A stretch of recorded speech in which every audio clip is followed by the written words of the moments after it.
You know what my favorite text is? A waypoint in the onX Hunt app to a goblin turkey.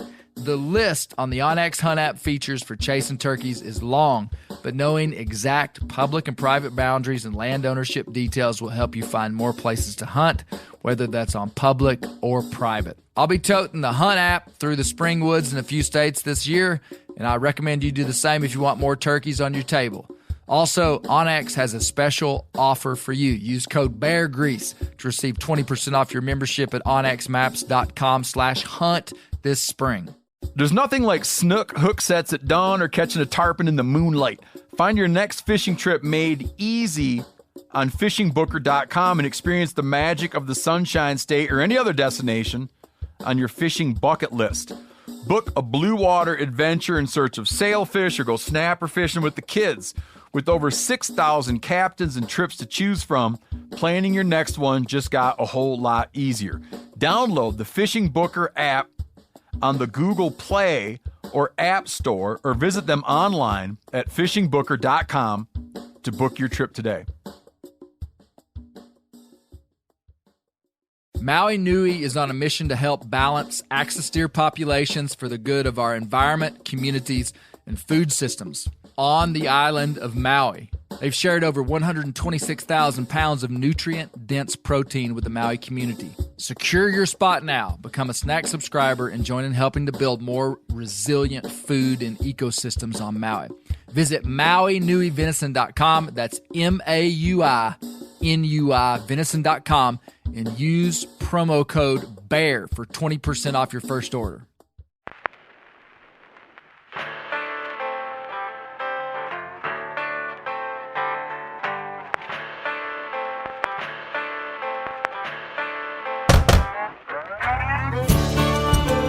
My name is Clay Newcomb, and this is a production of the Bear Grease podcast called the Bear Grease Render, where we render down, dive deeper, and look behind the scenes of the actual Bear Grease podcast.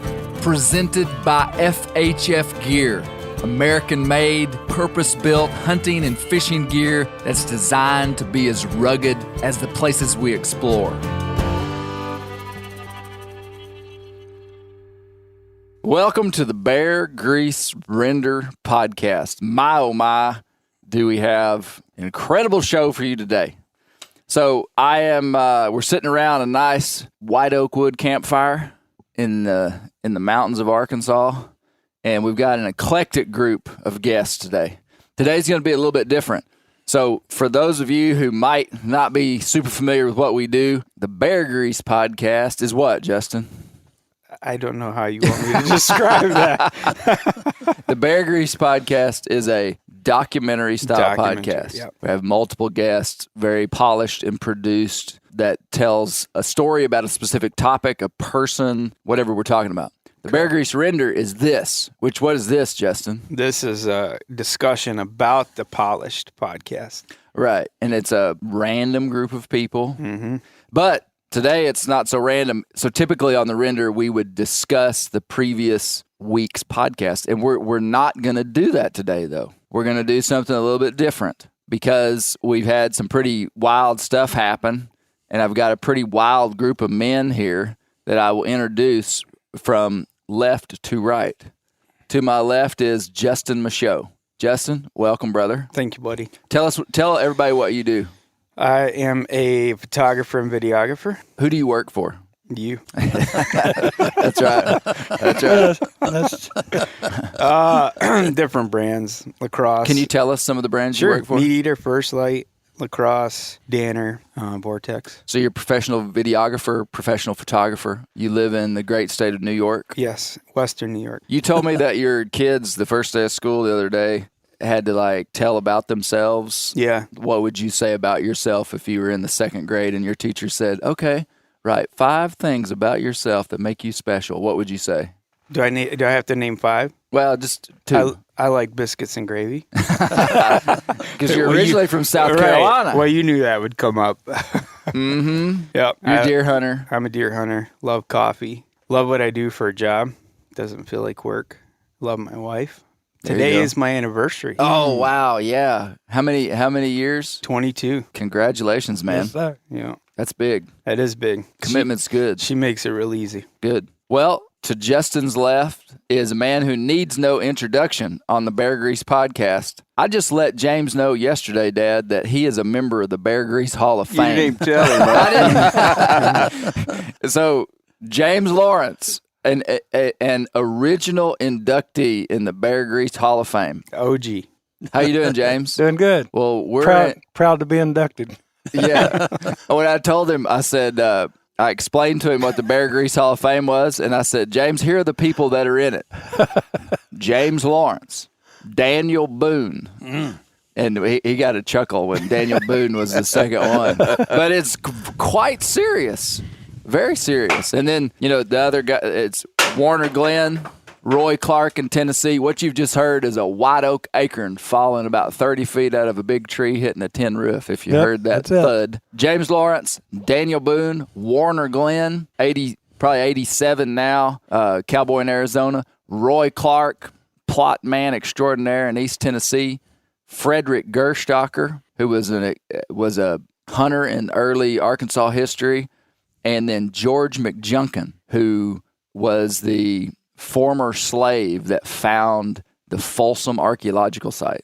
So you're amongst quite the company, brother. Wow. Well, I feel privileged. James, we're like in your home turf down here, man. We're right in the cradle of Lawrenceville. It's good to see you. It's good to be here. Hey, especially in my home ground. Listen to this. I probably never said this. In 2010, when I started my career in the outdoor space, we were pioneering and starting a regional magazine.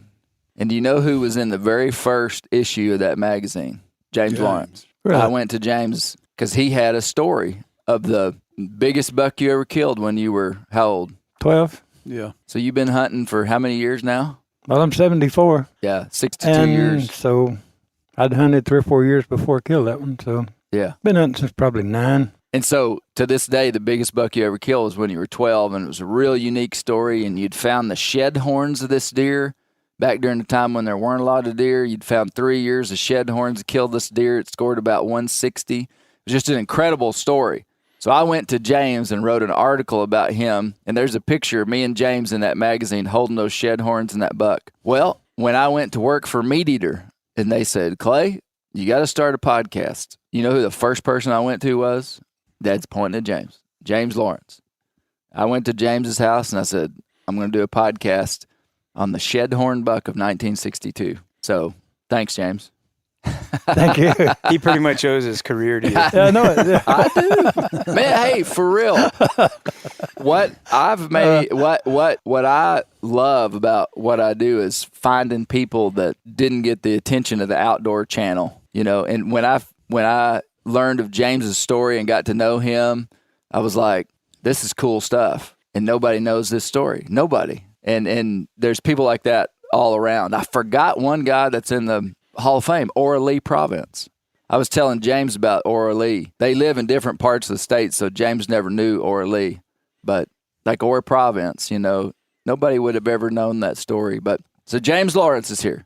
Hey, let me say something about James. Clay came to me about that same time and said, who would be the best hunter in Polk County? And of course, I don't gun hunt, but I knew James would be up there. But I said, go ahead and call Joe Lyles. I mean, he'll tell you for sure who the best hunter is. And we kind of suspicioned it was going to be James, but he said, no question, James Lawrence, he's the man. So anyway, I think that's how you went up and knocked on his door and said, hey, you got a pretty high reference. Yep. Yeah, Joe Lyles, he's the one who said, go talk to James. I went and knocked on his door, and we've been best buddies ever since. I remember. That's right. I remember that day. Yeah. You knock on the door, and you stuck out your hand, introduced yourself, and we went out in the garage and sat down and talked deer stories. Did you know him before then? No. I met him when he knocked on my door. Yeah, I was writing a story about hunting big woods whitetails. To James's left is our star guest who's not been on the Bear Grease podcast at all before. Who's getting smoke in their eyes? Who's getting some smoke in his eyes. Gerald Brewer. Gerald, great to have you on, man. Good to see you. Thank you. Gerald, how old are you? 82. 82 years old. Yeah. and you got a head full of hair like a movie star, man. Don't know about that. Gerald, what kind of work did you do? I was in the auto parts business before I retired. Yeah. How long did you do that? I did that for 35 years. Auto parts business. Yeah. Small town Arkansas. Yeah. But you're a lifelong hunter. I am. Yeah. Yeah. So tell us. So we are at your camp, Right. and now don't tell anybody where it's at, but tell us about your camp and kind of the history of this property. We can tell you it's in the mountains. Can we Sure, say that? sure. We've said that. Okay. Yeah. Okay, where we're at here is part of a 160-acre homestead that local people homesteaded back in the day. It's a few miles on either direction, any direction, but before you come to more private property. So this is sort of unique that we're and where we're at here, have two sides of national forest. Yeah. Good place to hunt. So how long have you had this property? I've had this. I was thinking about that last night or this morning. I'm trying to figure it out. I think about 35 years. Okay. Yeah. And then you originally you've got a big metal covering over an area where you backed your camper trailer in for years. Is that right? Right. Yeah. So you had deer camp out here with a camper trailer, but then when was this cabin built? James built the cabin 2019. It's not that old. Yeah. But yes, this where we're sitting at here, sort of typical. A lot of our building around here, it evolved. We'd add on a little every year. Yeah. And originally, when my brother and I started this, we weren't really thinking about a cabin. We just wanted a shed to get out of the rain. Then we put a wood stove in and built a shed for our trailer, and then we enclosed all of this with siding. And then in 2019, we built the new cabin here, and then we kept the old one and just took all the walls off, and now we have an outside pavilion with an outside kitchen and so forth. Well, it's a beautiful spot, and then the cabin and you said it, James Lawrence built this cabin. Yes, right, yeah. And runs off solar. We're off a grid out here. Correct, right. And man, James, me and Justin were admiring your trim work inside there. Yeah. Really nice. I enjoyed doing that. Y'all did every part of this, huh? Built everything but the siding, and another guy put the siding on. Yeah. And the roof on. But other than that, Yeah. we Done done all. Yep. Did it all.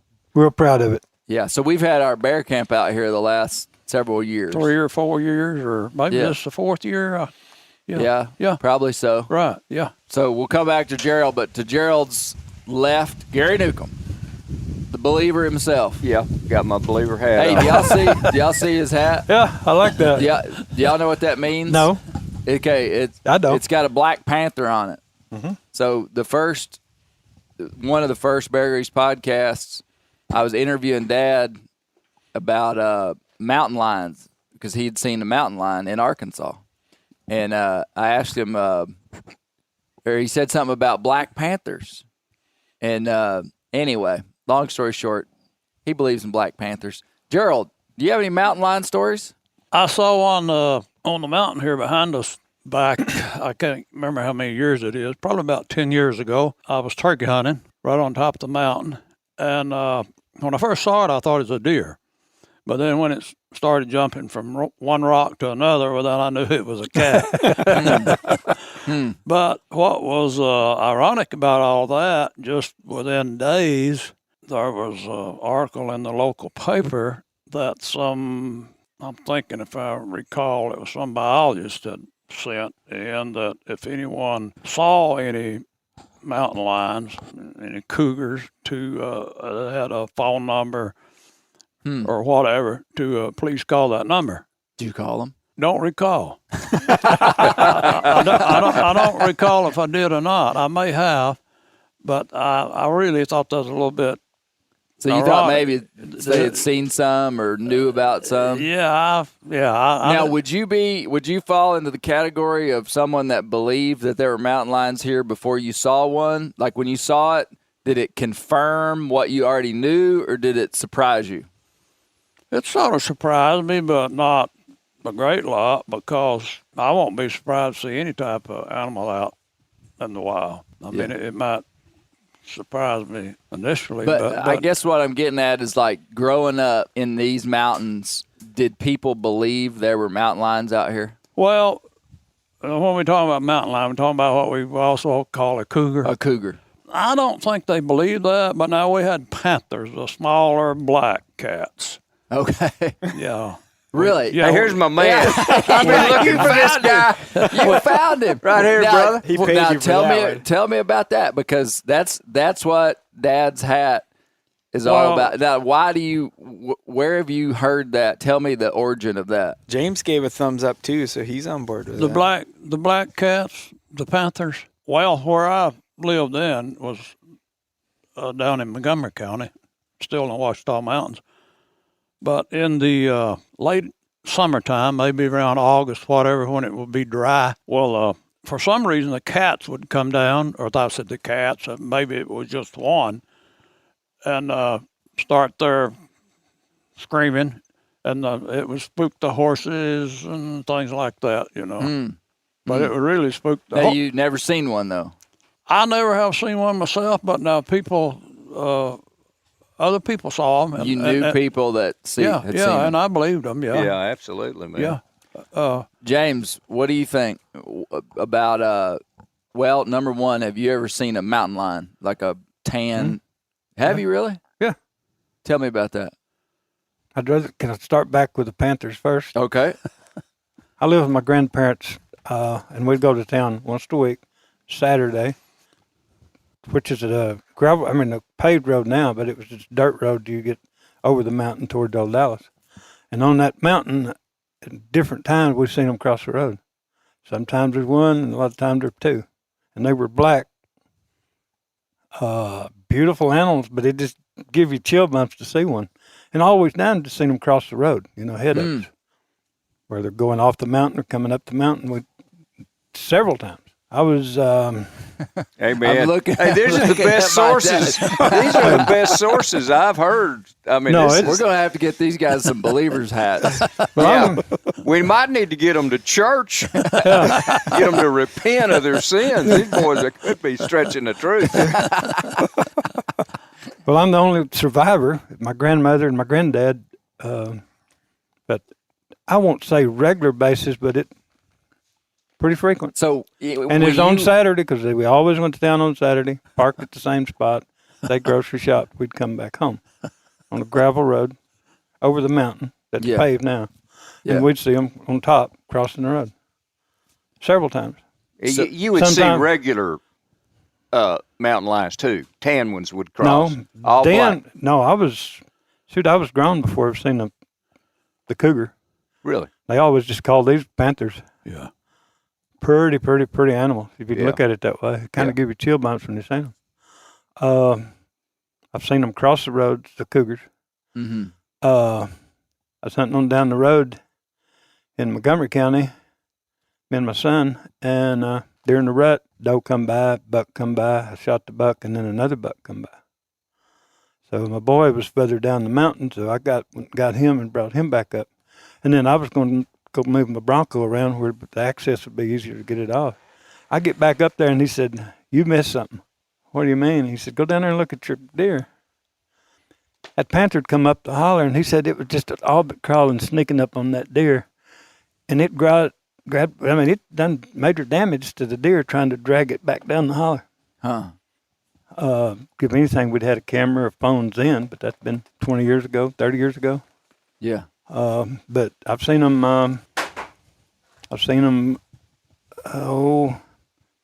Over them deer hunting. Seen them come through, and that a lot of dog hunters back then, and I had a cougar to come by with the dogs after him. Really? So you seen the deer dogs running a mountain lion? Well, the cougar come through, and then I could hear the dogs coming, and they brought it on through. I mean, the dogs obviously chasing it. I'll be darned. Big. Black. No, this was a cougar. Just a regular tan. Yeah, big one. Of course, you probably know, Clay, but all dogs will not run a cat.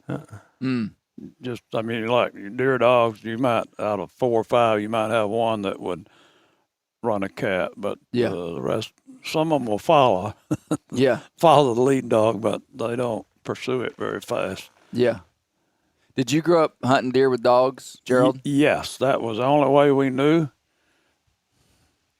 I think that was more or less out of, well, that's the way the culture then, and probably out of necessity because there were so few deer that you almost had to have a dog to locate them. When I started hunting, it was probably back in the 1950s.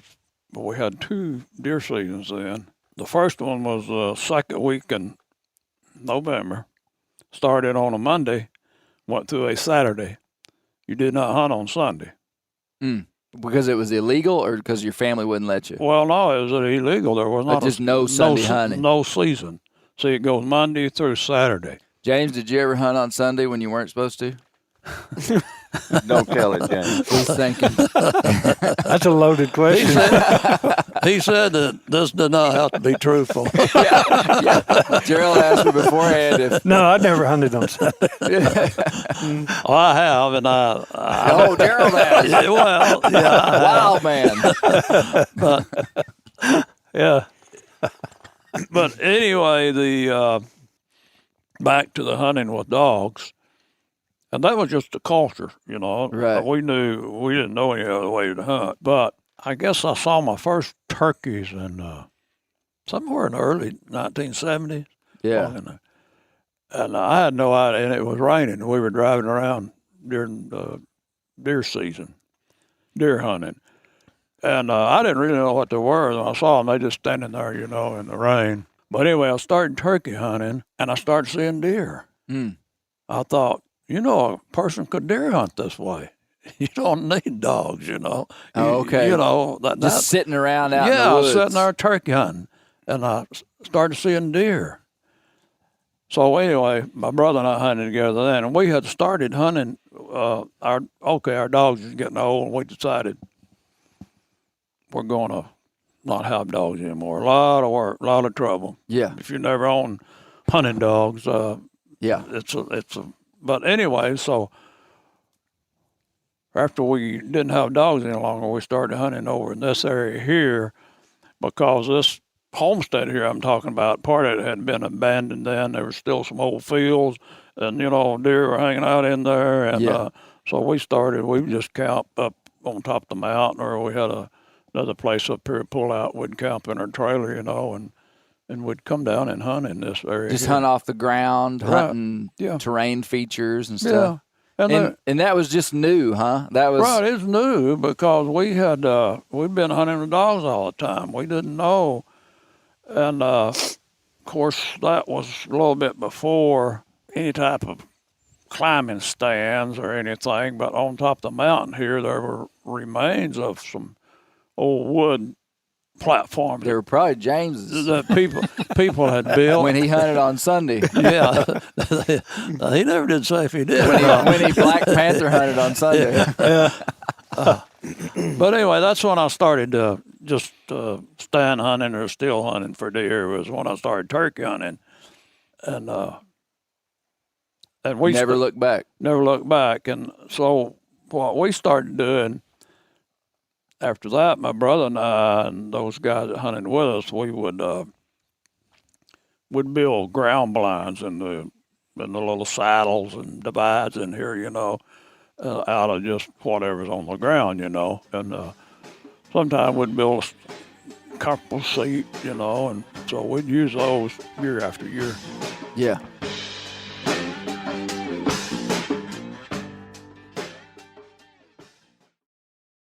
Whitetail Institute launched the food plot revolution in 1988 with a concentration on research and real-world testing of forage products specifically for whitetail deer. Whitetail Institute's research and development team of agronomy experts provide effective, personalized service. I've been using Imperial whitetail clover for a long time in a food plot back behind my house. In 2007, I killed the biggest buck of my life over an Imperial whitetail clover small quarter-acre food plot. Imperial whitetail clover is the only clover scientifically developed through years of selective breeding. Clover extreme genetic stability provides extreme cold tolerance, disease, and drought tolerance. It really does. Clover is coated with Whitetail Institute's Rain Bond, a polymer coating added for enhanced seedling survivability. They have an exclusive offer for Bear Grease listeners, 15% off Imperial Clover when you use the code BEAR at whitetailinstitute.com. That's whitetailinstitute.com and use code BEAR for 15% off. Ready to win Mother's Day and cement your reputation as the best gift giver in the family? Give the moms in your life an Aura digital picture frame preloaded with decades of family photos. She'll love looking back on these memories and seeing what you're up to today. Even better, with unlimited storage and an easy-to-use app, you can keep updating mom's frame with new photos, so it's the gift that keeps on giving. And this is not a joke. Juju Newcomb has an Aura frame, and we share photos, and they're incredible. Also, my mother-in-law has one. We have them. They truly are really good, really high quality. The Aura frame is easy to set up. It takes just 2 minutes to set up a frame using the Aura app. It also adjusts the display depending on light levels in the room to maintain the true color of your photos. For real, the digital screen is amazing. Right now, Aura has a great deal for Mother's Day.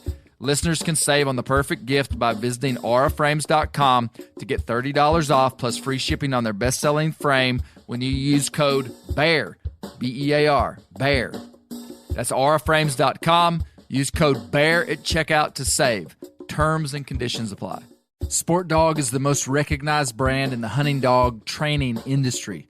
Born in 2003 in Knoxville, Tennessee, Sport Dog was forged by a passionate group of hunters and dog trainers who intimately understood the challenges of the field and the special connection between hunters and their dogs. The people at Sport Dog know that having a well-trained hunting dog is more than just having a reliable partner. It's a commitment to their safety and unlocking their full potential. The Sport Dog promise to customers is simple: gear the way you design it. Every product Sport Dog builds is meticulously designed and rigorously tested in the field, ensuring it withstands the toughest conditions you and your dog may encounter. Trust Sport Dog, where innovation meets passion, to elevate your hunting experience and strengthen the bond with your local companion. Using tracking equipment on my squirrel and coon dogs is extremely important to me to track my squirrel dogs and my one old coon dog that's not very good. Get 20% off your first purchase using the code BEARGREASE. Go to www.sportdog.com/beargrease to learn more. I want to talk about two things. I don't know if we can cover it all. I want to tell people about my moose hunt because the last Bear Grease render, like I've been on every single Bear Grease podcast except for the last one because I was in Alaska and my wife Misty ran the podcast and they told everybody that I was in Alaska moose hunting. So I want to give an update, but so much has happened since then. I don't know that we can cover it all because me and Justin yesterday had a pretty big adventure in the mountains here in Arkansas that ended up with a bear getting a ride out of the woods on the back of a mule. So I want to tell about that too, and all you guys were involved in that. Where should I start, Dad? And then bear. Yeah. I mean, that was phenomenal. Well, why don't you tell us about that? Well, tell us about and tell who Bear is. Bear John Newcomb, my son. Yeah. Well, he's a 16-year-old kid, and Clay has raised him where he's kind of like a man. I mean, he drove that truck. Judy my wife couldn't believe it. She said, I can't believe they let Bear drive that truck with a mule trailer down here by himself. And, several hours. Yeah. I mean, it's a 3-hour drive with that truck, on mule. So anyway, he drove down here from Fayetteville, and he went to a stand in the first morning. He had a big bear coming in, and he's in a saddle. Tethered tree saddle. Okay. That's what kind it was. Okay. He's pretty good at climbing and using it. Yeah. And sure enough, I think so much about when y'all hunted in Oklahoma and there were two big bears. They eventually ended up being 550, and I'd say a minimum of 650. Two bears coming in, and I don't care where you hunted. I mean, they had 2 or 3 different locations, best I remember. And the first morning, it seemed like every time those bear would come in and show themselves and turn around and leave. So the big bears, they don't like any hint of human odor. Right. And so Bear goes in there, and of course he climbs up in his tree, and this bear comes in, 340 pounds, field dress. So, weighs 410, 425, big bear. And the bear comes in, turns around and leaves. Smells him. Can I tell you what he did? Oh, I know what he did. Tell us. Well, Clay and I have this argument about scent control. Did the bear tell you what he did? I know. 100%. Clay loves scent control. Yeah. And so anyway, we could have a little conversation about what I think happened too. Okay, but so no, tell your side of the story. Okay, so he's wearing a believer hat. He's so- a scent so- control so believer too. So Bear and I are talking, and I said, Bear, I know. I said, you can't tell your dad this. We were sitting out here, I think. Were you here? Gerald told on you. Gerald said they were talking. And they said your dad's not going to approve this. So anyway, I said, okay, Bear, if you really want to kill that bear, and of course you never know if this is true or not, but I believe it. I mean, absolutely, no question. Yeah. That bear was not going to come in without scent control. Well, So I said, Bear, you come by the house in the morning. He told me what time he could be there. And I've got a scent lock box where I just keep my main hunting gear. And I took that stuff and dried it. And then I went and got some of my scent lock, shield. the product. The product. Like the Yeah. carbon activated. Yeah. Gotcha. Yeah, the hood. Yep. The whole thing. Yep. And rubber boots. So I got him 2 real good pair of rubber boots. I got all my scent stuff out, and I got some of my scent control spray. And I said, now, if you're going to do this, you're going to do it right. And keep this in mind. I said, This is something you don't do for every hunt. This is something you do maybe once a year, maybe once every 2 years. But if you got a really big buck, you got a really big bear, it's not going to cost you but about an hour's worth of work. And I said, you walk to that stand in about 100 yards or whatever you feel comfortable with. You strip down. I gave him underwear. I said, you strip down butt naked. And you take this big old bottle of spray and you bathe in it. Mm-hmm. And when you walk to your stand, you either walk in your underwear or you put your pants on, but don't put shirts and stuff on. I gave him 2 pair of gloves. And you guys out there in radio land can laugh at this, but I'm telling you, you're wrong. Steve Ranella, you're wrong. So anyway, I asked him later, I said, did you do everything I told you to? He said, I did it almost to the T. I said, when you get to that stand, don't put your tops on and stuff, either at the base of the tree, if it's not too hot, put it at the base. And I said, when you go up that ladder, don't be using your hands. Use this pair of scent gloves. You go up the stand, and you got your spray in your pocket. Mm-hmm. And it was a big bottle. And I said, once you get up there, you spray down again, everywhere. And I got him deodorant. I said, you do your arms, the back of your neck, your sternum, back of your legs, whatever there's places. Yeah. And I said, once you get up there, you just drench yourself again and then spray your boots. I had him a good pair of lacrosse boots that didn't have the foam on them. Yeah. That's not a big deal, but if you're going to go this much trouble, do it right. Right, yeah. So he had the lacrosse boots and the birdie. And so he gets up in the stand, sprays down, and I said about every 5 or 10 minutes, shoot that stuff around. And sure enough, that sucker came in and he killed it. Hey.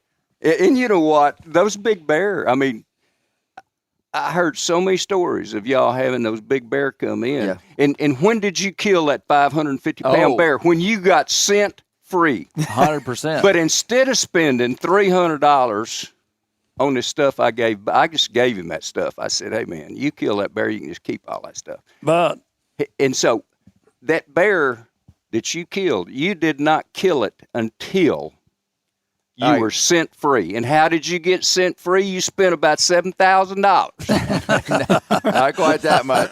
No, a scent-free blind is what the first time I hunted out of a redneck blind for this big bear we were after. I killed him the first time I hunted. So scent is 100% the limiting factor on big bears. So I've got nothing to refute. But, I said, now, look, Bear, if that wind, even what you're doing, if that bear, if you got the wind to your back and it's blowing to that bear, you're probably still going to get detected. But if that, if the wind is anywhere, thermal's going up, if there's no wind at all, that bear will come right under your stand. Yeah. And that's exactly what happened. Man, my world is just spinning backwards today between the Black Panthers, scent control, and I'm just ready to just be like, okay. Well, yeah, Clay, when we were in Canada, Clay was barking about scent control. And, yesterday we were like drowned rats in that blind because every 10, 15 minutes he'd be like, can I spray you? Can I spray you? Yeah, I was hoping you were doing that. I wanted to tell you to take some spray with you. Well, we did, and we were hiking in a mile and a half and uphill, 93 degrees. So we were covered in sweat, and it was I just didn't know how to not do that. But once we got in there, we had some scent shield spray, and we just bathed ourselves. We had scent-free wipes that we wiped down. That helped, and it, we still had bears smelling us. But, well, and I can just a little bit more about Bear's bear, and then we'll tell our story. But so Bear kills this big bear, probably close to 400 pounds. Actually, I don't want to take away weight from Bear's bear, but they say that a field-dressed bear, his guts only weigh about 13% of his field-dressed weight. Oh, really? We're thinking 20 was low. Well, I know. It seems low. And I've never really verified it with, like, that number, just everybody says it and nobody verifies. Maybe some guy who didn't know is the one that said that. I want to hear a real bear biologist say, I have weighed 180 different bears and they all come into the 13% range. I've never heard that. Just that's what people repeat. That'd be 40 pounds, yeah, roughly. So it's usually the guts are potentially a lot less than what you might think. And his bear, by the way, had very little fat, right, James? Yeah. Yeah. It wasn't a fat bear. This bear was lean and mean. If he had 2 or 3 inches of fat off, he would have been a really monster. So, he shot this bear and killed it with his bow. And it did the moan, and it just went 35 yards, probably, maybe 30, probably 30. And and this is something that I've come to believe on the bear moan, is that, you hear guys, well, mine didn't moan, Well, what I've noticed is if you kill that bear on the spot, he's dead. He's running dead. He's going to moan. Yeah, so if you get a marginal shot where the bear's going to die, but he's going to run 100 yards, he might bear moan out there as he's dying, but you're not going to hear it. Yeah. But these bear that you've killed that I've been around, and Bear's bear, and when I hear guys tell stories, this one you killed yesterday, it did a little moan, didn't it? Mm-hmm. But Small. It fell real quick. Yeah. And so you got 2 74-year-old guys out there helping Bear get that bear out of the woods. Yeah. And I don't know what James thought. I was thinking James he'd have a better way of doing it. But I had a 100-foot rope, and you had 20, 30 foot of strap in there. And we just backed the truck in as close as we could, tied it on it, and pulled that bear out. And, how'd y'all get it in the truck? How'd we do what? James had us back up where the tailgate was almost flat with the side of a hill. Just kind of rolled it in. Yeah. Boy, they're hard to move when they're that big. Yeah, yeah. Yeah. We had Bear too. I mean, little Bear, man, that sucker. That was a circus. Oh yeah. Yeah, we got him just right up to the truck, and he fell out. We actually pulled him. Okay, I gotta say, Brent Reeves claims that he was totally out of the loop on because Brent was over there, and he showed me the text messages he had with Bear about how. Anyway, Brent wasn't there, so Yeah, I mean, we can't count on Brent. Brent blamed the communication skills of the Newcombs on him not being there. And, since Brent isn't here, I will say there's a few other ideas that I had about that. I called him, talked to him, and he said, I ain't coming up there. Yeah. No, not really. No, he had a good. It was just miscommunication, and Brent was out of cell range, and y'all were in. I was in Alaska. What was wild is that I am on my inReach in Alaska on trying to navigate flying out, and people are Misty's saying, "Have you heard from Bear?" And I'm like, "No." And I think Brent even texted me. I mean, I'm right in the middle of it, man, and I'm telling the whole Meat Eater crew what's going on. All week while we were in Alaska, I was talking about, that I was missing bear hunting, and I was talking to him about my bear pit. And, everybody was rooting for Bear. Steve Ranella and Sam Bates and Dirt Myth, my cameraman. I mean, they were like getting play-by-plays. He's in the stand, winds out of the east. Bear's messaging me from his cell phone to my inReach in Alaska. And, I couldn't hardly moose hunt for – and I told Misty, I said, it stressed me out when he killed it because I knew that Dad and James were the only ones there to help him get it out. I mean, I was worried about you guys, man. Yeah, if that bear had gone 100 yards, 200 yards, I mean, I guess you would just quartered it up. Well, hey, that's what I was going to say. As good as Bear is at skinning stuff, I told him he should have just quartered it up right there in the spot. That's what I would have done. Rather than, because it just increases the work so much, to move them. I'd have just quartered him up. But Bear's pretty good at it. We had to tie it to a tree just to get it. Yeah. Field dress it. Steep. Yeah, get his legs up. Steep, huh? Oh, it was steep. Yeah. It was steep. Yeah, he tried to hold it. Finally, we just tied it to a tree to field dress it. Yeah. And that took a lot of weight off of it. Yeah. Well, it was quite the ordeal, and I really was proud of Bear. Bear is not a man of many words, humble kid. And when I was going to Alaska, my Alaska trip overlapped the intense time period before opening day when you were baiting bears. And anybody that's never baited bears, welcome to not being in the know of how much work goes into the most work of anything I do is baiting bears. People think, baiting bears is for lazy guys that don't want to get out in the woods. Ha, ha, ha. Yeah. The most work I do is baiting bears. Yeah. And so I wasn't going to be here for most of it. And so Bear, he's going to school during the week, but there were 2 Saturdays that I said, Bear, I need you to go bait my bears. And the place I'm baiting, we can't drive into it. There's no vehicular access, and so you got to take the mules, and we haul bait in on the mules. And it is an expedition to leave where we live, drive there.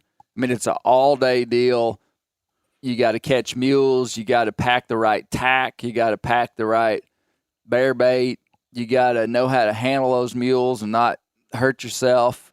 I mean, you got to drive into the access point. I mean, you're in and out of 4-wheel drive and crossing creeks and navigating rough terrain and just even in the truck hauling a trailer. And so I knew Bear could do it. And he took one of his buddies one Saturday, and they went in there and took in probably 500 pounds of bait on those mules and baited it. He said they were in there like 12 minutes. I gave him real specifics. I said, I don't want you in there in the morning. I don't want you in there in the afternoon. I want you in there between 11 and 1 o'clock. So that means you're going to have to leave our house at 6 o'clock in the morning. I really gave him some specifics, and he did it. And then the next time he went in by himself. The next Saturday he didn't have help because it was the day he was hunting, and he went in there by himself. So anyway, I was real proud of him. He did good. You know, I think about me being that age. I would be telling my grandfather, I drove that stinking truck down with those mules. I passed scars, I'd be bragging about it. He never said a word. It was no big deal, man. He just came down here and did what he had to do, and it's pretty cool, really. Yeah. Cool kid. Mm-hmm. Well, I was proud of him just for executing and getting a good shot on the bear. That's what I was coaching him on in reach. I was saying, don't take anything but a broadside shot of a standing bear. Don't get too high. I didn't want him to get up 25 feet and have a real sharp shot angle. He was wanting to get back like 25 yards from the bait, and I told him that's too far. I said, you don't want to take a 25-yard shot. Get into about 18 yards, get up about 18 feet. And, he could have got up higher for scent, but, boy, when you start getting a super steep shot angle, it's tough.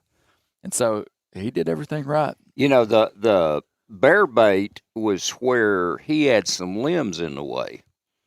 So he positioned some of that bait where the bear would move just a little out so he'd have a shot. And that bear walked up exactly where he wanted it to and stuck one arm in the bait barrel, which opened up his vital cavity, and man, he just stuck that broadhead slick trick right in there in the heart. Gerald, you told me something you heard Bear do. Right. Which was it, 16? Yeah. Okay, I thought this was rather mature of him. He mentioned to your dad when they were having this conversation here about the scent control and everything. And this was the first evening he was there hunting, and he saw the bear, but he thought it scented him, and it sort of veered away.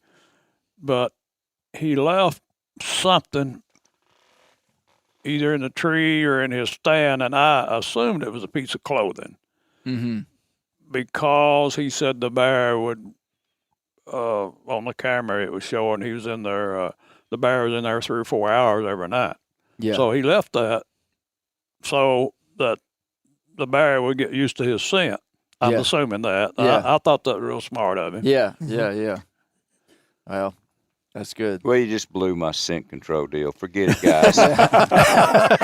That's what did it. Yeah. I was going to say this. I was waiting you got through. One or the other, I don't know. But I've always thought what he did was very smart, and I thought about, I've baited bears here at my place, and and I know y'all have done this too. I'd meet them coming back. They would be heading up there. I don't know if they smelling me, if they heard me or what, but they got used to my presence there somewhat, I think. Yeah, they can sometimes. Yeah. Well, what should we do here, Justin? Should we talk about the moose or our bear? That's up to you. Well, what's in your heart, Justin? You're my cameraman. Well, I could tell the moose story. Yeah. Because this will be number 6, 5 or 6. Every person. So Justin got to Arkansas within an hour of me coming back to Arkansas from Alaska. So basically I went from that trip to this one.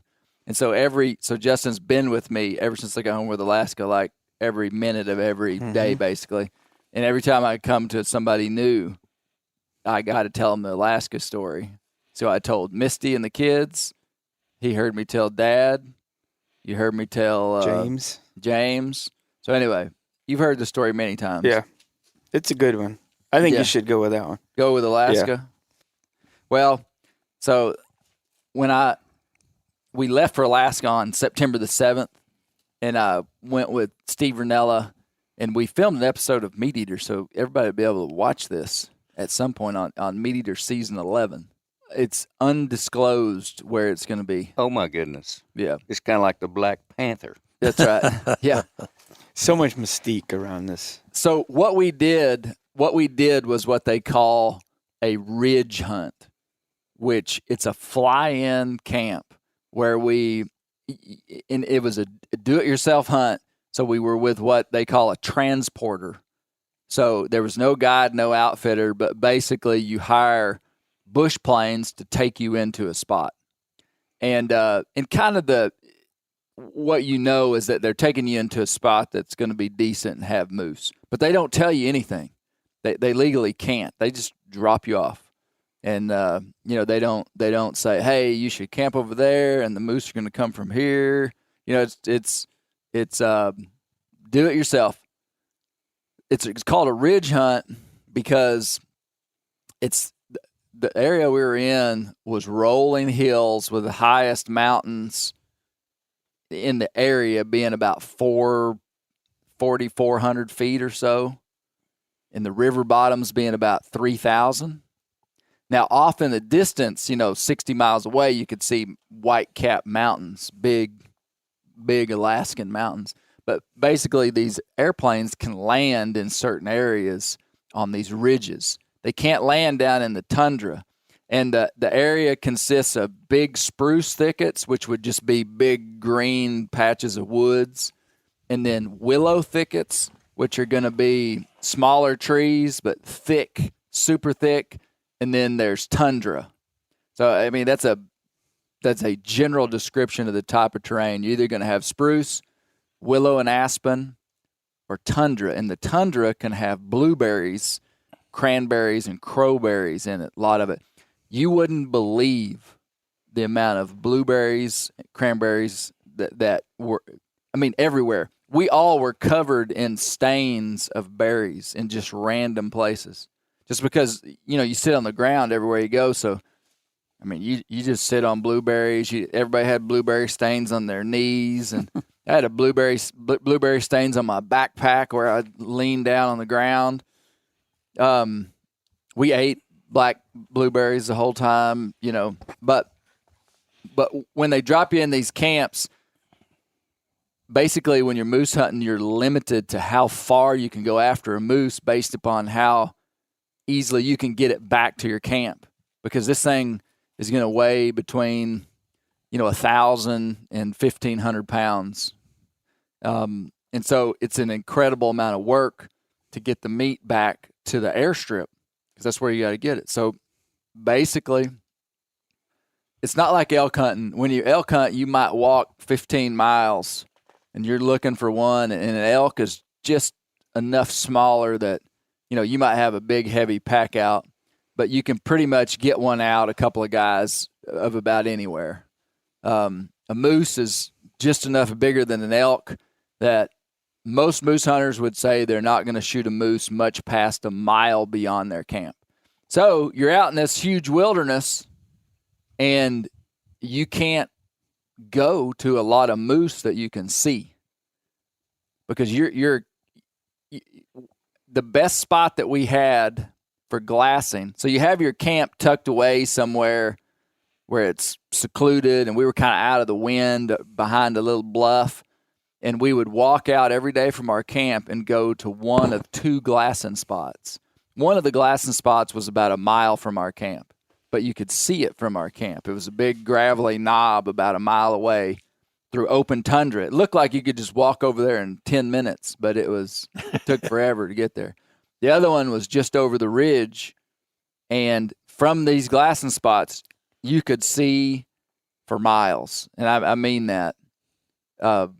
You could see across this river. We were overlooking a river that was 1.9 miles away, and you could see all the mountains clear as a bell on the other side of the river, and you could glass them. We had good optics, spotting scopes and binos on tripods, and so you just sat there for hours every day, literally all day, and just glass, and you just learn every nuance of the land. We saw, the first night we were there, we saw a pack of 14 black wolves across the river. Really? Jet black, Wow. all 14 of them. Wow. I asked Steve if he'd ever seen anything. It was the first night we were there. It was the first animals that we saw. And Steve was on the other side of the mountain, and I was glassing and saw him. And I said, wolves. and there were 5 of them. And I was like, 1, 2, 3, 4, 5 black wolves. Wow, can't believe it. And they were going through open tundra, and they just kept coming, just more. Finally, there were 14 in a line. Every one of them looked the exact same. And Steve came over and looked at them. And Steve has a vast amount of experience in Alaska and the West and wolf country. And I asked him if he'd ever seen anything like that, and he said no. He said he's seen, usually you see 3 or 5. 5 would be pretty decent size, and we saw them multiple times. And they played like German shepherds out in that tundra. They just wrestle and wag their tails and fight. And then you'd see one sit down on his haunches and throw his head back and howl. And then about 5 seconds later, you'd hear, oh. You'd hear him howl, and you'd be watching him. I mean, it's neat. Really? We watched him we saw him at least 3 different times. And they stayed right in that area. Yeah. But so back to moose. When you're moose hunting, you're hunting the rut. You're hunting the moose rut, and basically you're trying to call these moose to you. And when it's just like turkey hunting. It's in a lot of ways, and just like the elk hunters say, and I'm not a good elk hunter, but you're hoping that the moose are doing what they're supposed to be doing and responding to calls. And sometimes they do and sometimes they don't. And basically during our time there, the moose weren't responding to calls that good. And the moose weren't moving around. We kind of had these local moose that we were watching that just kind of were living there, and they were there when we got there. And when you know it's really good is when every day you wake up and there's new moose in your area.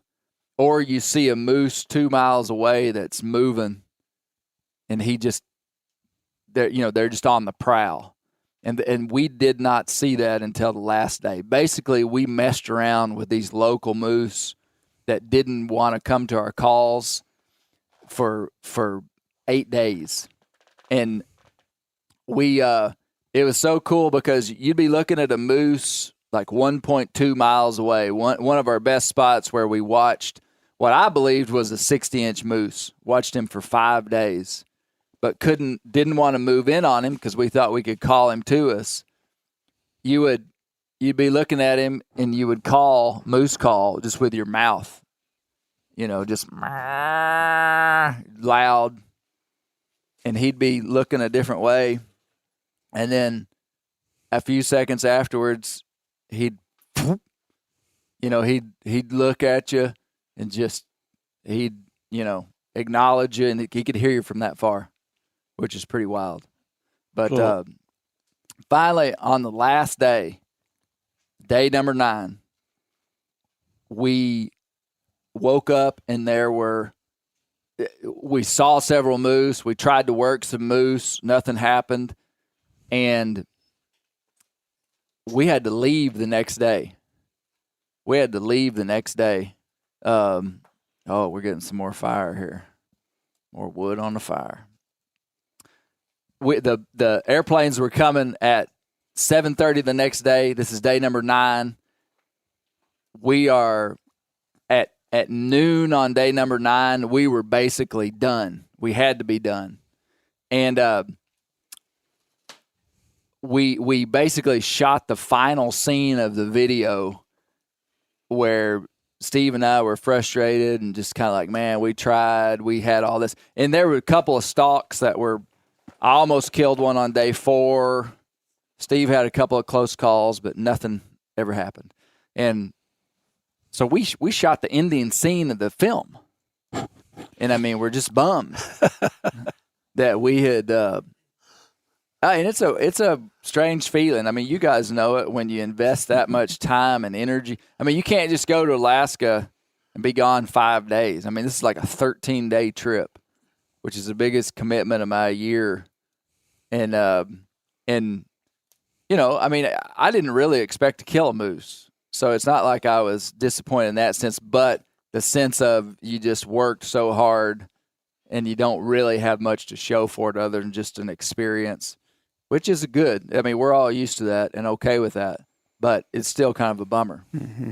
Well, that afternoon, one of the producers of the show said, hey, we really can't kill a moose. Like, we're done, because if we killed one, we don't have time to get it out before we got to leave. And Steve looked at, his name is Chester, my friend Chester. Steve looked at Chester with kind of a grimace and said, we'll figure that out if it happens. And after the morning hunt and we're done, the whole crew's sitting in a tent with a wood stove in it, just talking about, how we're going to go home without a moose. And Steve walked in at 4:16 and said, Clay, I'm going to walk up to the porcupine. And we'd named the head of this big hollow Porcupine because they'd seen a porcupine there, of all things. And he wasn't saying, Clay, come with me, cameramen, come with me. He was just going to go on a walk. And I said, I'll go with you, Steve. And so I jump up. And so here's our two hunters walking out. And we weren't, like, Steve wasn't even going to tell the cameramen to come. But because they're good guys, Dirt Myth, his name's Garrett Smith, but he goes by Dirt Myth. Dirt Myth is his name. Dirt goes, well, I'll come. And everybody goes, you going to bring a camera? And he's like, I guess I might as well. And then so when he did that, Lauren, the other cameraman, who's a great guy, said, well, I'll go too. You going to bring a camera? I guess I will. And we had unloaded our packs and took all our gear out that we needed to process moose. We didn't have bags. We didn't have, some of the guys didn't have headlamps.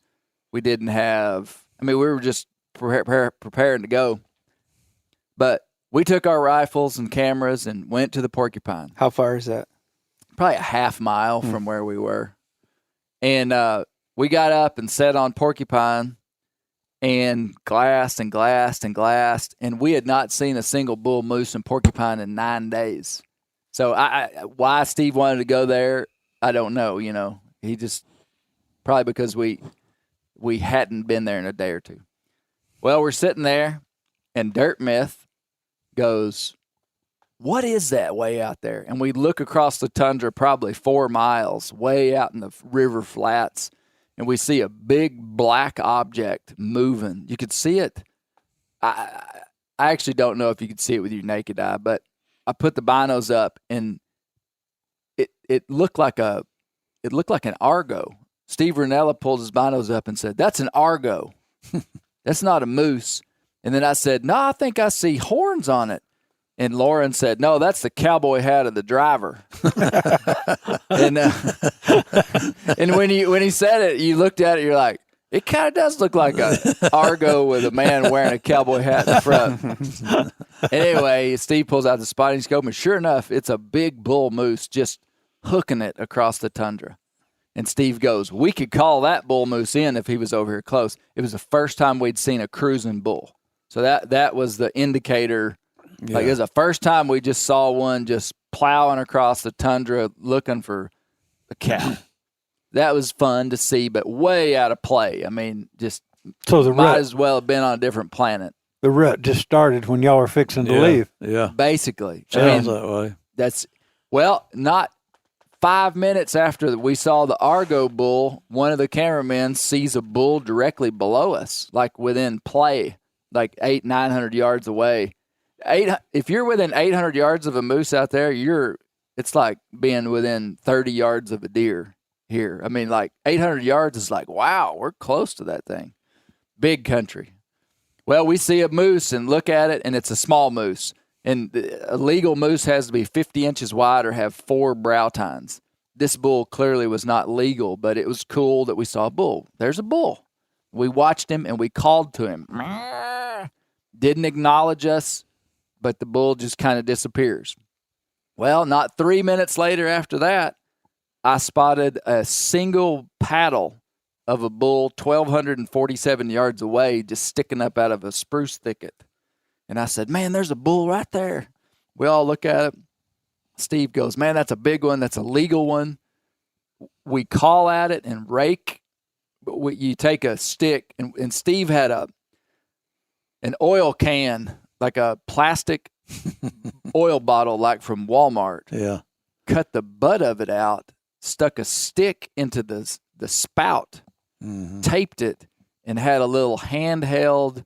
And if you can imagine an open-ended plastic oil can raking it up and down trees, sounds incredible. And he started raking, and I started calling, and that we saw that bull one time acknowledge that it heard our call, but disappeared. Well, Steve looks at me. We've got 2 hours of daylight left. The planes are coming at 7:30 a.m. And basically, I don't remember exactly who said what, but basically we were like, it's the last day of season. Let's go. And so we just bailed off the mountain going to him. And, man, when you bail off a mountain over there, it's a commitment. I'll be honestly, the whole time I was thinking, every step we're taking down this mountain, we're going to have to walk back up. Yeah. And we were moving fast. And we were just plowing down the mountain.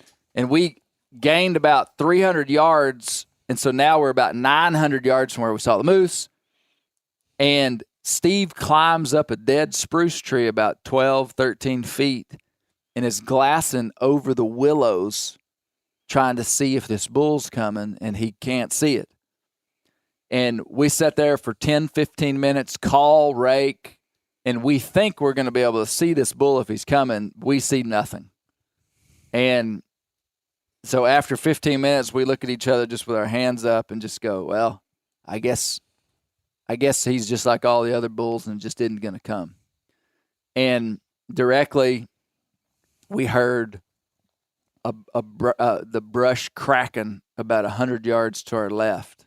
I mean, like big stuff breaking. And all of us were like, there's a bull coming, and he's right here.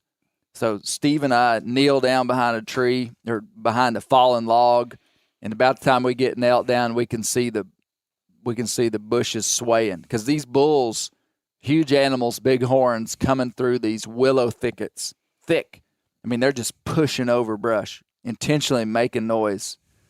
And he's out there about 100 yards, and we start seeing the trees move, and then you start seeing flashes of horn, and I mean, he's coming. And we assume it's the big bull that we just saw. And as soon as it kind of comes into view, we see that it's a little moose. It's like that 30-inch moose that we probably saw at the beginning. And it comes in to 19 yards and just stares at us. And it's still kind of behind the bushes. And we're excited to have a moose that close because it's the closest we'd been to one all week, for the most part, a bull. But we're also kind of bummed because it's not legal. And so Steve and I are sitting there side by side. And then directly, we hear the brush cracking beyond the bull that's standing still right in front of us. And, you know, it took a minute to figure out what was going on. And somebody said, there's another one. And we go, oh, man, you're right. Look, I see the trees moving. Oh, wow, get ready. And we know this one's the big one. Steve Ranella had told me, I mean, Steve has been on multiple moose hunts, successful moose hunts, and has never killed a great big moose because he's always letting somebody else shoot. I mean, that's not always the story, but and he has killed a moose before, but not a great big one. And like, there's multiple Meat Eater episodes where someone else shoots, you know. And so on this hunt, our agreement was that if a big one came in, he was going to get to shoot it. And I mean, he told me that from the beginning, and I was like, perfect, love it, yes. I'm glad to go and be second shooter. I want you to kill big moose, Steve. And so this big one's coming. We know it's legal. We know it's big. And just to clarify, because both of us are sitting there with guns, and one time before in the hunt, he had said, Clay, you shoot, when we thought something might pan out. So just to clarify, I said, Steve, you're shooting the bull. I'll back you up. And I mean, this bull is coming. I mean, like, we're now seeing him. He's getting closer. And he looks at me and he says, no, you shoot. And I go, this is all on camera, so you'll be able to see it at some point. And I said, no, Steve, that's a big bull. You shoot the bull. And now the thing is like probably 40 yards coming. And he goes, I'll never forget it. I mean, it was like he was mad at me. He said, Clay, get out there and kill that bull.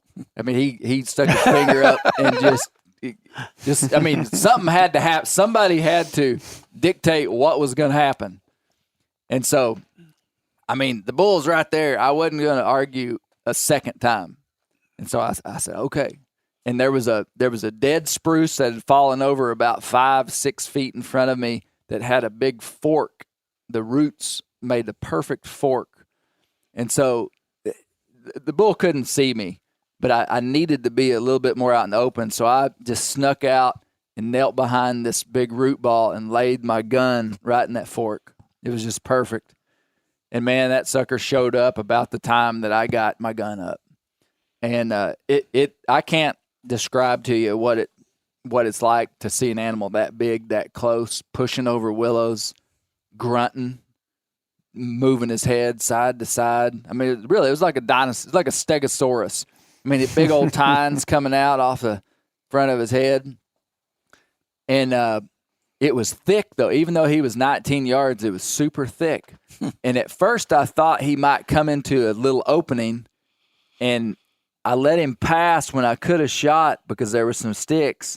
And then I started looking the way he was going and was like, man, I'm going to have to shoot through some stuff to kill this moose. But I'm carrying a 300 Win Mag Weatherby. I know I got a lot of gun. And basically, the next time he came into an opening, I mean, I just shot through a bunch of twigs about as big as your fingers at 19 yards. Boom! And I hit him just right behind his shoulder, and he went down on the back end and kind of spun towards us, and I shot him again. And he just went down right there. When he hit the ground, the earth quaked. I bet. And I bet. And man, it was neat. It was neat because Steve let me shoot. Like it wasn't one of those deals where it was like somebody's like, you shoot, and they're like, oh no, you shoot, but you want to shoot. It wasn't like that. I really wanted Steve to shoot, and I was going to be thrilled just to be there when it happened, And so that was pretty neat the way that all went down. And so we shot it, and then we had we thought we were a long ways from the airstrip, but we pull out our Onyx and do a line distance on the Onyx, and we're 800 yards from the airstrip, which is half a mile. So, I mean, it really wasn't that far. Did the small bull, now did he leave when he heard the big one coming? They were standing side by side. Really? Yep. I don't know. I don't know how to explain it.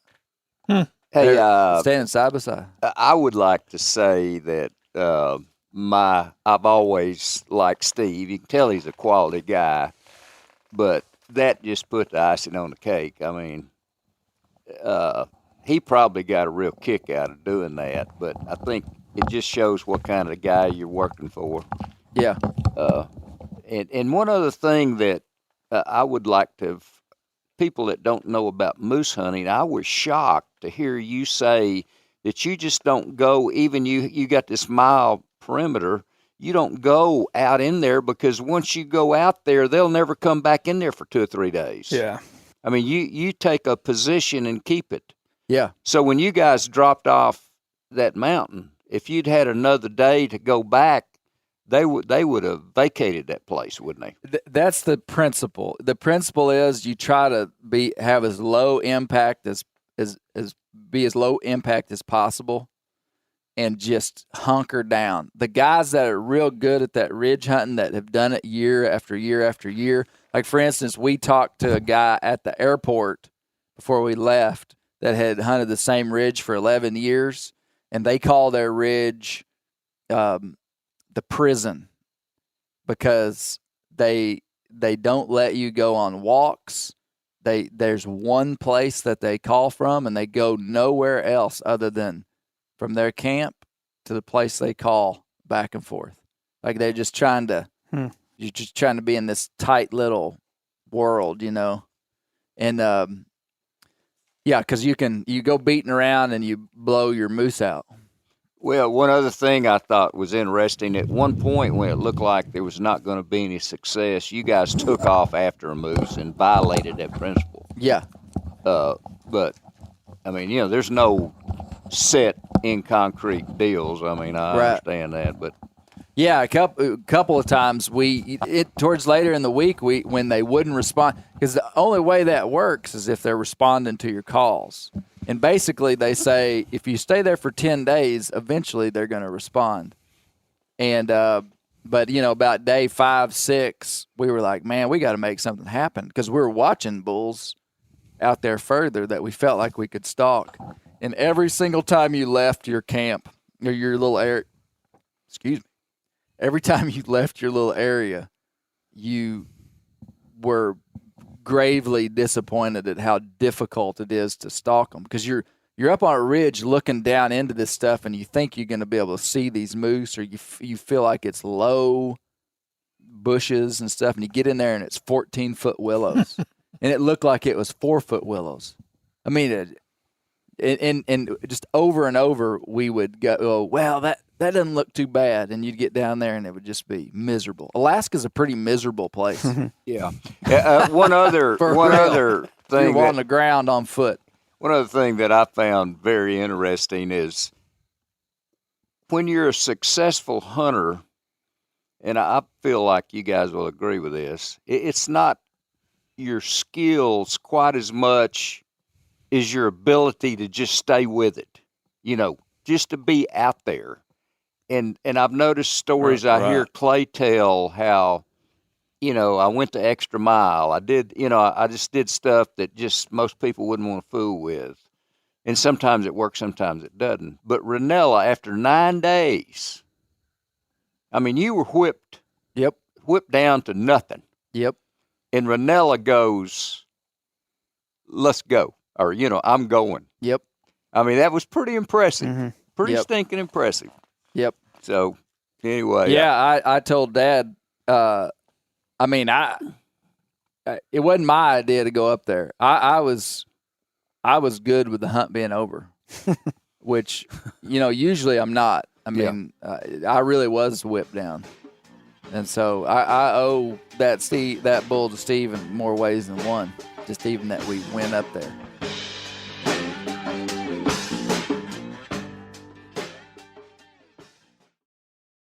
Whitetail Institute launched the food plot revolution in 1988 with a concentration on research and real-world testing of forage products specifically for whitetail deer. Whitetail Institute's research and development team of agronomy experts provide effective, personalized service. I've been using Imperial whitetail clover for a long time in a food plot back behind my house. In 2007, I killed the biggest buck of my life over an Imperial whitetail clover small quarter-acre food plot. Imperial whitetail clover is the only clover scientifically developed through years of selective breeding. Clover Extreme genetic stability provides extreme cold tolerance, disease, and drought tolerance. It really does. Clover is coated with Whitetail Institute's Rain Bond, a polymer coating added for enhanced seedling survivability.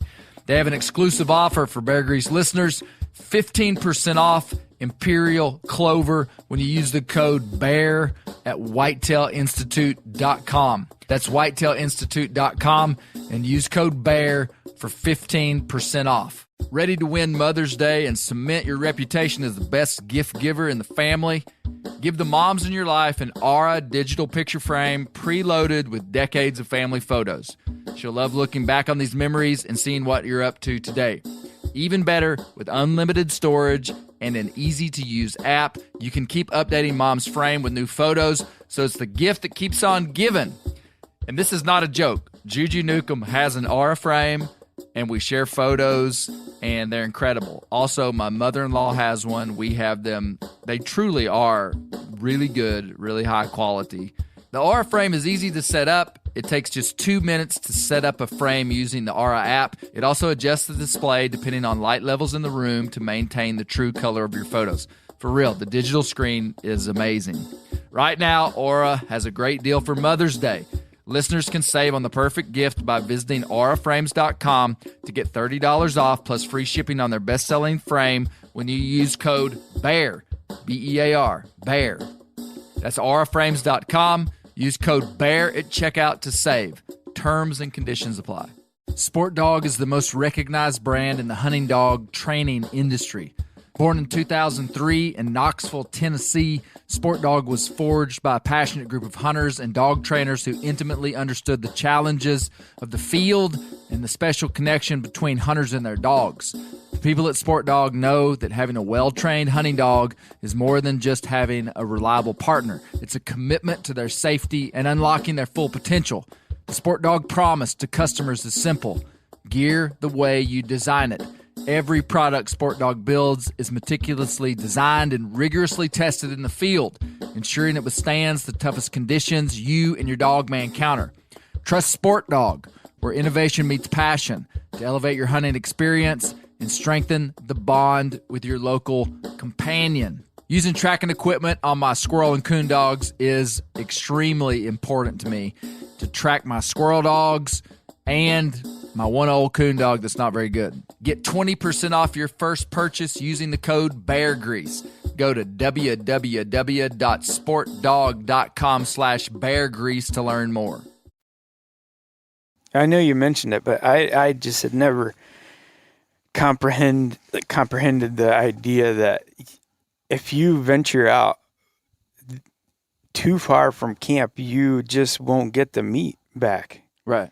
That's just mind blowing. Like you said with elk, you can head back in and pull all that meat out, but the fact that you might get too far from camp that you can't get all that meat back, even before it spoils or whatever. But yeah, it's amazing. Yeah. Well, it was an incredible experience. We saw one black bear, grizzly, and a sow cub. Just one. There was bear scat all over the mountain where we were at, but never had any grizzlies close to us. Really? Yeah. When we killed that moose, we started a big fire right beside it. And we had, we had a camera crew and we had everybody there, so we were making a lot of noise, but the whole time we were skinning it in the dark, we were hooping and hollering. I mean, just everybody, if somebody hadn't hollered in 2 or 3 minutes, somebody would just, woo! Just hooping, hollering. Y'all were scared, man. Scared to death. Scared boys. Yeah. So, hey, one other thing. I don't want to hog the show here, but I found it interesting, especially as a dad, that when you get on this plane, Gerald, they go, "Hey, you got your parachute with you?"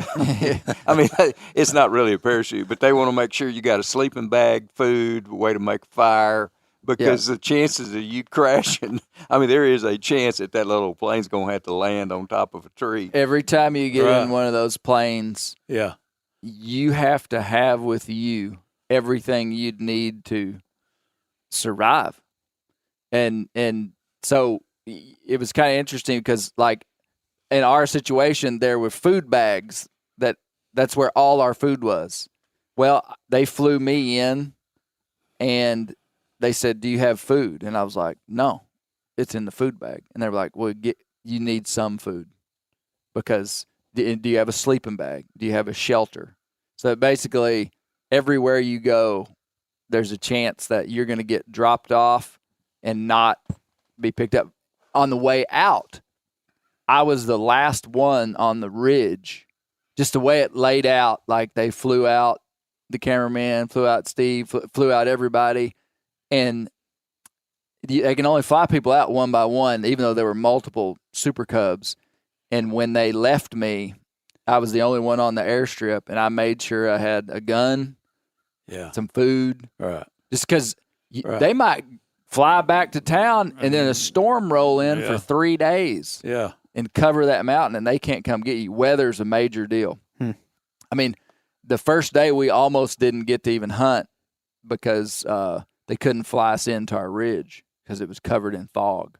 And that can happen in a matter of 30 minutes. It can go from a bluebird day to socked in for 3 days. And so, like, when they left me, it was like, "You good?" And I'm like, yep, I'm good. And, there's a chance they may not come back for you. Well, But by the day we left, it was beautiful weather, so it was not an issue. But I did tell them not to forget me. I said, y'all aren't going to forget me when y'all get back over there, are you? No, we'll remember you. There was a story, though. When they came and picked me up, they took us to a middle ground airstrip. So there was a bigger airstrip out in the wilderness that they flew the Super Cubs to, and then we got on a Cessna and flew back. While we were waiting on our Cessna, my Super Cub pilot told us a story of a guy that was not with this company. It was another transport company. Basically, a guy, they couldn't pick him up because of weather, and he got killed by a grizzly bear. Really? While he was waiting on the airstrip. They couldn't pick him up for 2 days. The guy was like sleeping in trees and basically was running from this grizzly bear for 2 days while they couldn't pick him up. dang. He's community. I don't know the story. I have no idea. But the guy got killed, and the company that he had contracted to transport him actually lost their license. This is the story I heard. I'm not mentioning any names. I don't know. It was not anyone I know of. It's kind of like the Black Panther these guys are talking about. Yeah. Questionable. All that stuff's really serious. No, I it happened, but I'm just saying I don't want to. Yeah. Well, but it happened 2 years ago. holy cow. Yeah, so stuff happens. But Wow. well, that's my moose story. We didn't even get to our bear story. Long story short, we killed a bear last night at 3 yards with a stone point. 3 yards. Was that 3 yards or 3 feet? It was this far, Gerald. 1, 2, probably 3 yards. 2.5. Mm-hmm. From about here to that red chair. 2.5 yards. Yep. So Did we'll he- tell you that story another time. Did he just happen to? Was that his normal route Well, coming in? so we were in our bear pit. I made a ground blind. Have you seen a picture of it, Gerald? You No, hadn't. I've heard other people talk about it. Yeah. Basically, we dug a pit. It's about 3.5 feet deep in the back. It's got a wooden roof covered in dirt and leaves. We thought it might help with our scent. I needed to get close because I was hunting with a stone point, a traditional bow. The whole idea of the pit was to have a very close shot for penetration, for getting a low entry wound. I didn't want to be shooting out of a tree, and for accuracy. I just wanted to be close. So it was really an issue of efficacy building this blind and getting that close. I just didn't want to miss. I wanted the arrow to do what it was supposed to do. We're making a film. It's going to be on Meat Eater. We filmed it. And I used a specific style of stone point that hadn't been used in about 10,000 years. Your traditional bow, that's just a recurve. The traditional bow I was using is a hybrid recurve. Okay. Hybrid longbow. The Timber Ghost hybrid longbow. Okay. Called a smoke. Okay. For anybody interested. I'll Okay. post some pictures of it on my social media. The bow was nothing, the bow is a modern bow. Yeah. The arrow and the stone point is what was super primitive. And basically these bears were coming off the top of the mountain, and they were, my bear pit essentially made a topographic obstacle that they had to go around. Oh. And so there were 2 bear trails that split right behind the blind, and one went to the right and one went to the left. Oh. There was a little hole about as big as a golf ball in our blind that we could see out, and we would see bears walk past us no more than 5 feet from us. Am I exaggerating? Not at all. You'd just see black fur cover that golf ball hole, and you'd know, here they come. And we saw a couple of bears. Some bears were smelling us. We know for sure. Some bears didn't. We had 2 bears come in yesterday, maybe 3, that didn't smell us, that came in real close, and we're within 5 yards of us multiple times. But right last night at last light, we learned that you had to be super ready because you can only see one direction out of this blind. And when you see them, they're in range. And you can't hear them because it's like you're in a cave. You can't hear real good. And basically, I was sitting there with my bow ready. Justin had his camera ready. And when it got to prime time, we were just on red alert. We'd been sitting there for 8 hours. We've been sitting there since noon. And we'd let a couple of bears come in on us that I was like, shoot, if that had been a shooter, he'd have got away. One bear came in, looked at us, and left just that quick. So we knew we had to be ready, especially with the big one. And I mean, I don't know what I was doing, but wasn't looking at the golf ball hole. Justin just goes, there he is, there he is. And I grab my bow, 3 fingers under the nock, and I say, which side of the blind? And he goes, that side, right side. And about the time he said right side, that bear came around that blind, and rather than just going straight down in front of it, he got to the front of our blind and hung a left, which basically he just turned and, just walked right in front of the blind. Like he was coming in. And I didn't even aim, James. I'm serious. You don't have to. That close. And I don't even think I probably pulled my bow all the way back. I just went, and hit him.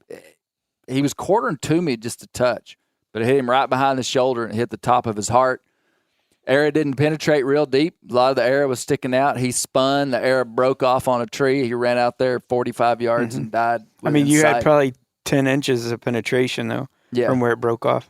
But it went through a bunch of meat. If I'd have hit him in the ribs, if he was really broadside, I think it would have got a lot more penetration. But it did the trick, man.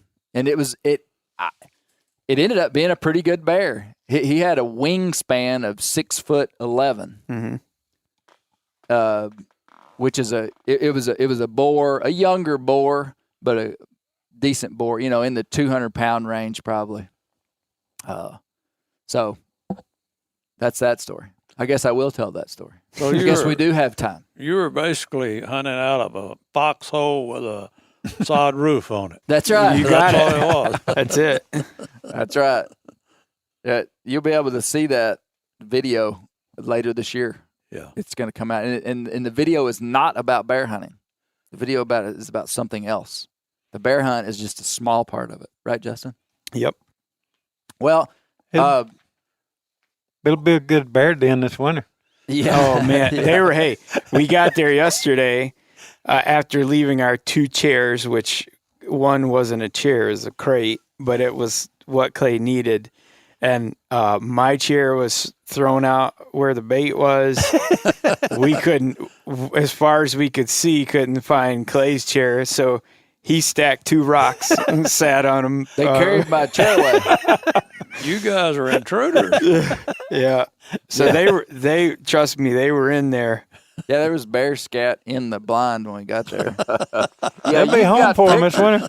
You've got pictures of those bear just climbing over it. I mean, it's They're just on like, top of it. hey, what a great guy, man. He's got us some stuff. I still say that if you ever get bored, take some toys out there and tie them to a tree, little plastic rings and stuff. I mean, I've had stuff happen with bears that just tell me they're looking for a party. Yeah. What was the difference in yesterday and the day before? I just think this bear just came in, and he didn't come in yesterday. It's the first time we'd seen that bear, like, with our own eyes. I'd seen him on camera because he had 2 yellow tags in his ears. Well, What do you mean? within 30 minutes of us leaving on the first night, there was 3 or 4 bears that came in. Two. Yeah. So that Probably was 2. Almost like they were sitting just out of range, Just waiting on you guys to waiting leave. for us to leave. By the time we got back to the truck and got The bears served, was there. they were there. But you didn't see any that day, did you? I saw one. Didn't we see Yeah, one we the saw first one. day? Yep. Small bear. But how many did you see yesterday? The day you killed them? Probably think- 4. I think we saw Yeah. 4 bears yesterday. What was the difference in the 2 days, I wonder?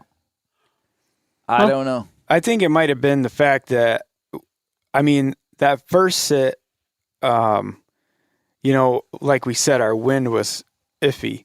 You just don't know what it's doing, When you're in a tree, you can kind of have some kind of a determination on, what your wind might be doing. And there, we thought maybe it was being held, maybe it was circulating inside, but the way, these bears were reacting at different times, it could have been peeling over the top, and the thermals, come into play too, but we just didn't know.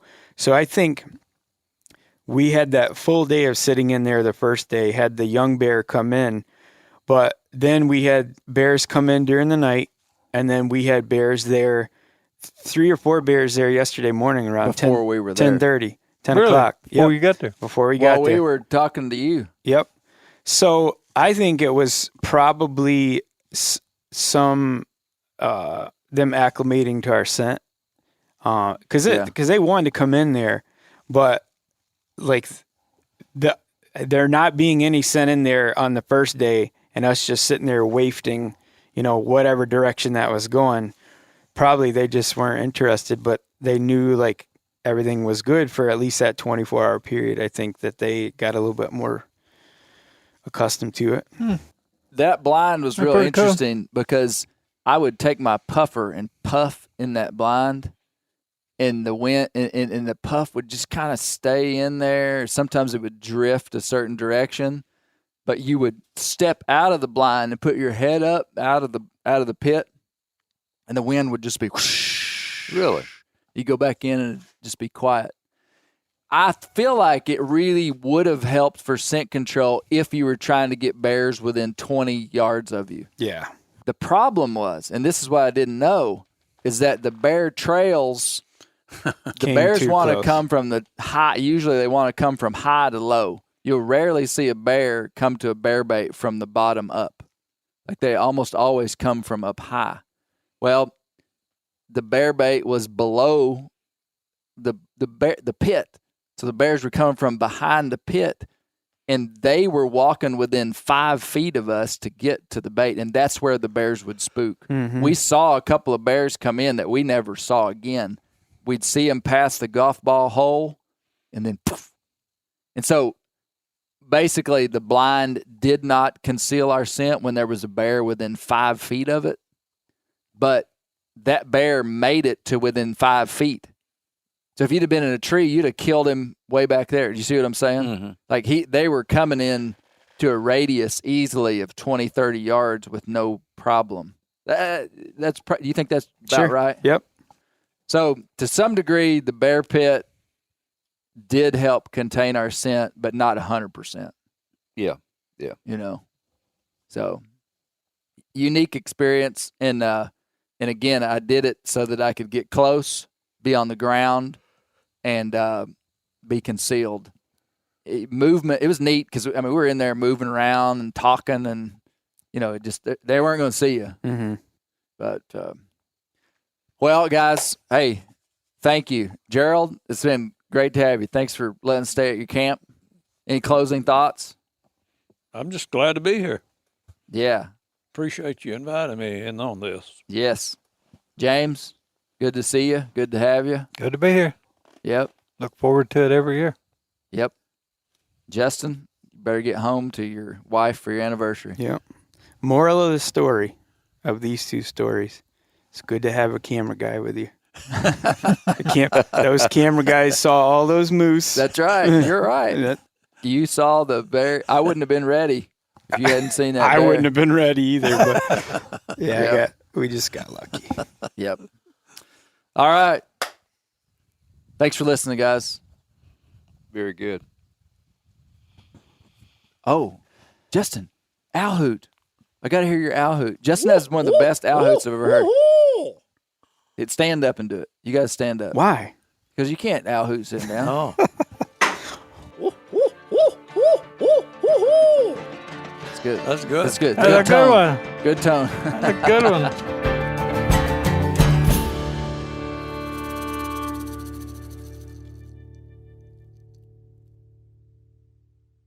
This show is sponsored in part by BetterHelp. Around New Year's, we get obsessed with how to change ourselves instead of just expanding on what we've already done right.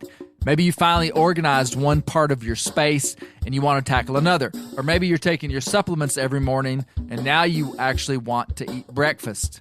In the last year, I've been more diligent about going to the gym on a regimented schedule, and it's made a lot of difference in my life. Therapy helps you find your strengths so that you can ditch the extreme resolutions and make changes that really stick. Therapy is helpful for learning positive coping skills and how to set boundaries. It empowers you to be the best version of yourself. It isn't just for those who've experienced major trauma. If you're thinking about starting therapy, give BetterHelp a try. It's entirely online, designed to be convenient, flexible, and suited to your schedule. Just fill out a brief questionnaire to get matched with a licensed therapist and switch therapists at any time for no additional charge. Celebrate the progress you've already made. Visit BetterHelp.com/Grease today to get 10% off your first month. That's BetterHelp.com/Grease. I'm sure a lot of you guys remember the old ceremonial hunting tradition of eating the heart out of the first animal you kill. Meat from those organs are among the most nutrient-rich foods on the planet. You can get those same benefits your ancestors craved via convenient daily capsules from Heart and Soil. Find out more at heartandsoil.co. And remember, use code MeatEater for 10% off your purchase.